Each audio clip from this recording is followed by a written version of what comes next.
anything ever happened to me, it was you that I could count on. You, Peter Parker, would save me, and so you have. Thank God for you. Give me your hand. Believe in me, as I believed in you. I've been like a father to you. Be a son to me now. I have a father. His name was Ben Parker.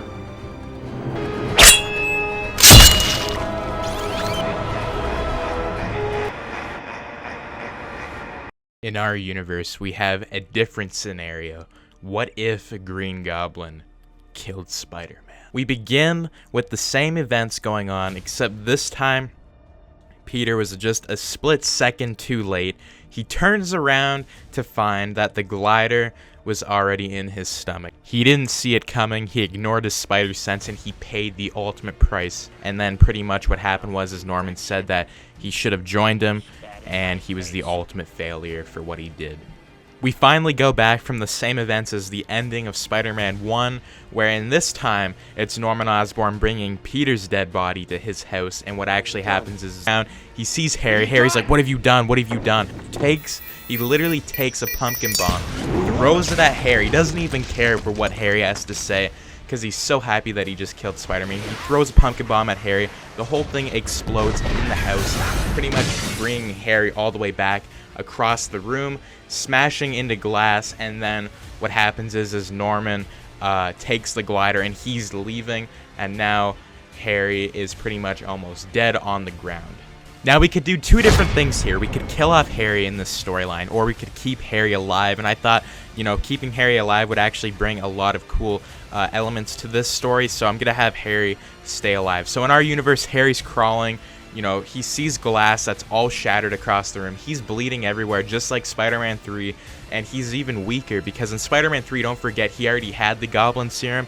In this one, he has no Goblin Serum. He's just really lucky that he's alive from that pumpkin blast. He's crawling, and then what he sees is the whole laboratory with Norman's equipment. He sees gliders, he sees pumpkin bombs, he sees the whole laboratory, and this time, he actually just realizes what he needs to do. He takes a serum from the Goblin Serum and he injects it into himself. He goes into the chamber, presses the button, and the Goblin Serum just raises up and he becomes the Goblin. Norman tries to find Mary Jane on the bridge once again because he wants to seek his revenge on what they all did to him. So he goes back. He goes where the Ravencroft area was, where all those kids were. He takes Mary Jane by the throat, goes all the way back up to the bridge, and he just has her. He's choking her to death, and then all of a sudden you just see a pumpkin bomb rolling around, and then Norman looks to his side to see a big giant explosion. All three of them all get flying across the whole skyscraper. Everything was just blown up, and then out of nowhere Norman flies in once again with his glider, and then he just gets knocked down by Harry Osborn in the Hobgoblin uniform. He finds Mary Jane.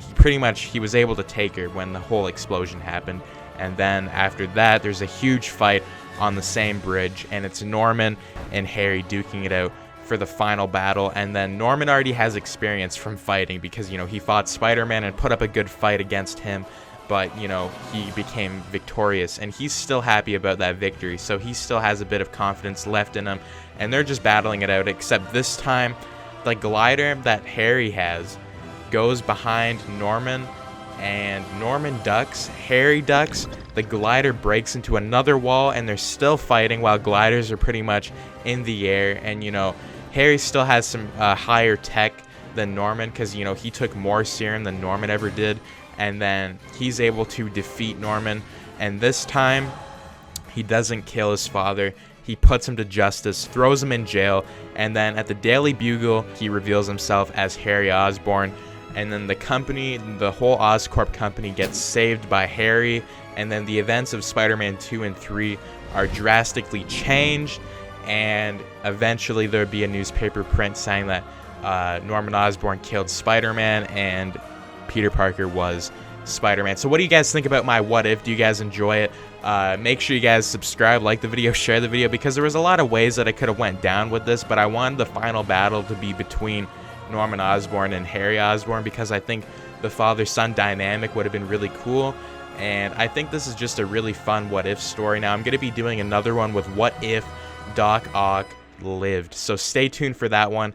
Do make sure you guys have your notifications on, because you won't want to miss a thing. But anyways, that's for the video. Peace out.